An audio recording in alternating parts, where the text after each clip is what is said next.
ka-business namin minamahal, sa pagkakataong ito ay best na magagawa ninyo. Alright? Alright! Bira!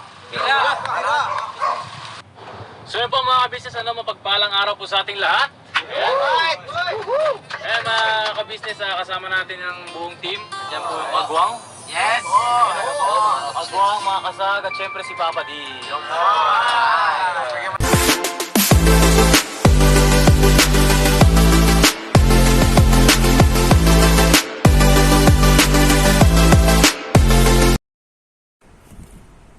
Hello mga ka-business, mga kapapi.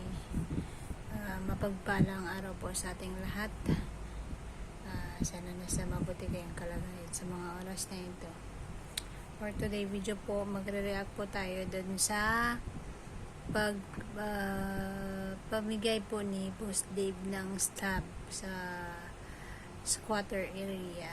Ayun nga mga ka-business. Bago ang lahat, shout out ko muna ang family, ka-business official, ka-business family, Papa Dins TV, at yung sa 6 na kagwang po na may YouTube channel. Shoutout po sa inyong lahat. Pati po yung kaibigan ni Papa Dins na si Papa Sundot. Ayun, shoutout po, Papa Sundot, sa inyo. Ayun, sa mga sponsor, mga viewers, silent viewers, mga susuporta pa. Suportahan po natin lagi ang ka-business official para mas marami pa po silang matulungan natin na mga kababayan natin na higit nangangailangan. Ayun nga mga ka-business, no, dito sa reaction natin, reaction na natin yung pagpunta ni Boss Dave. Ayun, dito makikita natin mga ka-business, no, walang kaarte-arte si Boss Dave sa nangyayari o sa ginagawa niya. Makikita mo talaga dito mga ka-business, talagang kung ano yung papa at kuya niya, ganun din po siya. Ayun, shout out sa iyo Boss Dave. Mag-iingat lang po kayo lagi kung saan po kayo nagbi-mission. Lalo na po ngayon na meron po kayong hawak na second channel ng ka-business family. Yun po ang ka-business family channel. Ayun. Dito mga ka-business, mga kapapi, yung paglalakad ni Boss Dave doon sa ganung area, napakabihira po na gawin ng isang bata o sa katayuan po ni Boss Dave sa ngayon. Makikita po natin mga ka-business na walang kaarte-arte kahit anong madadatnan niya dun sa pupuntahan niya. Wala po siyang reklamo. Bagkus nga po mga ka-business, mga kapapi, no, mas pinakita pa niya sa atin yung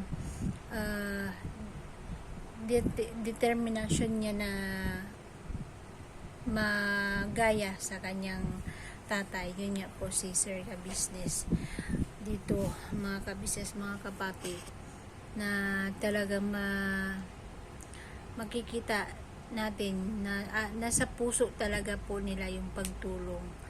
Ayun, lalo na dito kay Boss Dave. Alam naman po natin na si Boss Dave ngayon lang o first time niya po na ginawa sa pagmimission yung ganitong pamimigay ng stab sa sa squatter area. Ayun, kahit maputik, maputik, yung basa po yung daan, tapos yung mga sitwasyon doon sa looban, talagang sa unang pagpunta mo pa lang doon mga ka-business, makakaramdam kasi syempre ng natatakot. Ano na po yung natin na si Boss Dave, naramdaman niya po yun, yung takot, pero hindi niya po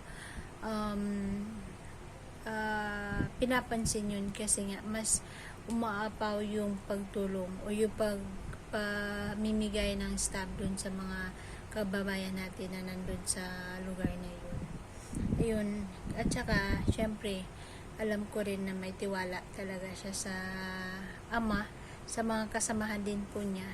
Yun, kaya komportable si Boss Dave na yung mga kasama niya nandyan para sa kanya. Ayun nga mga ka-business, no?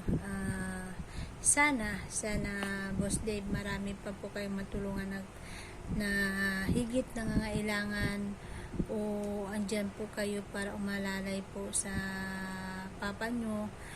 Siyempre po, alam naman natin na si Papa Dinse talagang busy din po sa sa kanyang pagmimisyon.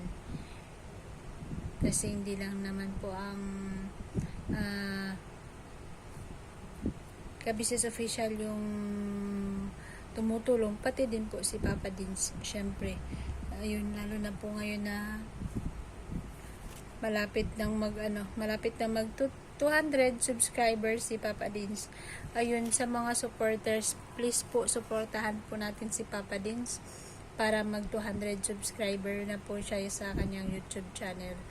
Ayun, masasabi ko lang talagang proud, magaling, hindi maarte, napakasimple, mabait, mapagmahal, lahat na Boss Dave nasa sayo. Sana tuloy-tuloy yung ganyan, para mas marami pa mga kababayan natin yung maaabutan ng tulong. Ayun, sa pag mimigay na ng bigas,